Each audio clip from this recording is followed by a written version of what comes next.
Olá, eu sou André Vollmer, sou doutorando em estudos da mídia na Western University, no Canadá, e minha pesquisa fica na interseção entre comunicação e meio ambiente. A gente parte do princípio de que as ações de comunicação, assim como o jornalismo e as iniciativas de mídia independente, as redes sociais, os debates sociais, são muito importantes para o enfrentamento da crise ambiental, da crise ecológica que a gente vê hoje no mundo, né, que está afetando cada vez mais pessoas de forma mais extrema, né, como os eventos climáticos extremos que a gente tem visto, partindo desse princípio da importância das ações de comunicação para informar a sociedade, para que se tenha um maior conhecimento sobre o que está acontecendo, né, e para cobrar dos governantes, das pessoas em posições de poder, mais responsabilidade socioambiental, mais ações, medidas efetivas para combater essa degradação ambiental, que eu analiso diferentes formas de comunicação para tratar das questões socioambientais no planeta como um todo. É nesse contexto que eu fiz uma pesquisa junto com um colega Pedro Martins, que é mestrando da Unesp, e com a minha orientadora no Canadá, a Amanda Gribb, e nós estudamos quais são as novas narrativas, novas tendências na comunicação ambiental, comunicação sobre as desigualdades socioambientais, para saber como essas iniciativas se aproximam, como elas podem se somar para trazer narrativas além do que normalmente a grande mídia traz.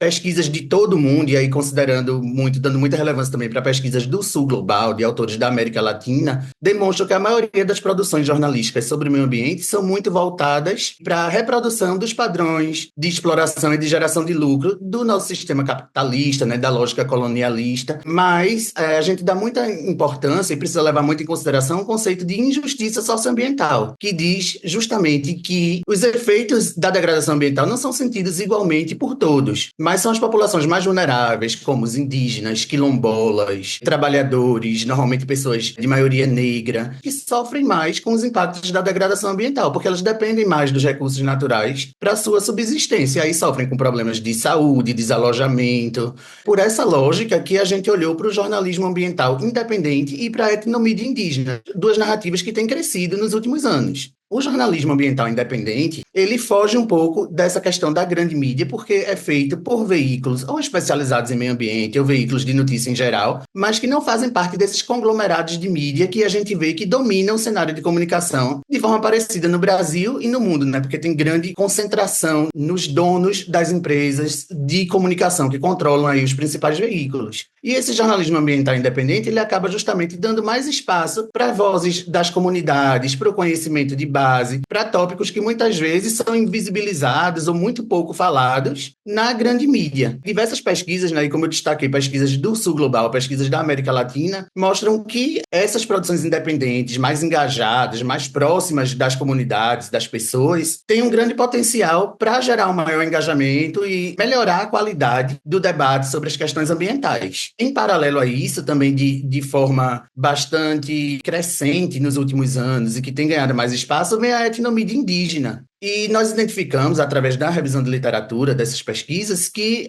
tem várias aproximações da etnomídia indígena com o conceito de jornalismo ambiental, porque a etnomídia indígena vem de produções dos próprios povos indígenas, de pessoas que vivem nas aldeias e eles expõem os seus pontos de vista, né, o seu conhecimento de base. Então, são iniciativas que, de certa forma, incorporam os meios de comunicação atuais, às vezes podcasts, cartilhas, sites, mas que trazem essa visão de base e considerando conceitos que não fazem parte do dia a dia da população que não faz parte dessas comunidades, como a ancestralidade, os valores de compartilhamento deles, né? E principalmente essa relação diferente que eles têm com a natureza, que não é uma relação de usufruto, de exploração dos recursos naturais. Essas iniciativas comunicacionais indígenas têm muito a contribuir e muito a ensinar para a sociedade como um todo sobre esse debate ambiental, sobre o que precisa ser feito para mitigar os efeitos da degradação e para que seja possível buscar caminhos para melhorar essa situação, né? Então, o que a gente identificou através dessa revisão de literatura, e fica aí um aviso, né, uma oportunidade para pesquisas futuras que eu estou desenvolvendo, que vários outros pesquisadores estão desenvolvendo, de que a união de jornalistas independentes com movimentos sociais e com comunidades de base, como, por exemplo, os indígenas e as iniciativas da etnomídia indígena, podem favorecer muito um diálogo mais aberto, mais complexo, mais realista sobre as questões de degradação ambiental ambiental que considere essa injustiça, né, e que escute diretamente as pessoas que são mais afetadas por essa degradação ambiental que não é causada por elas diretamente, né? E são narrativas ambientais que têm um poder muito grande de trazer essas outras visões à tona para o debate público e chegar até os governantes com a cobrança de novas medidas, com fatos e com pontos de vista que muitas vezes nós não temos acesso, porque não é coberto pelas grandes empresas de comunicação.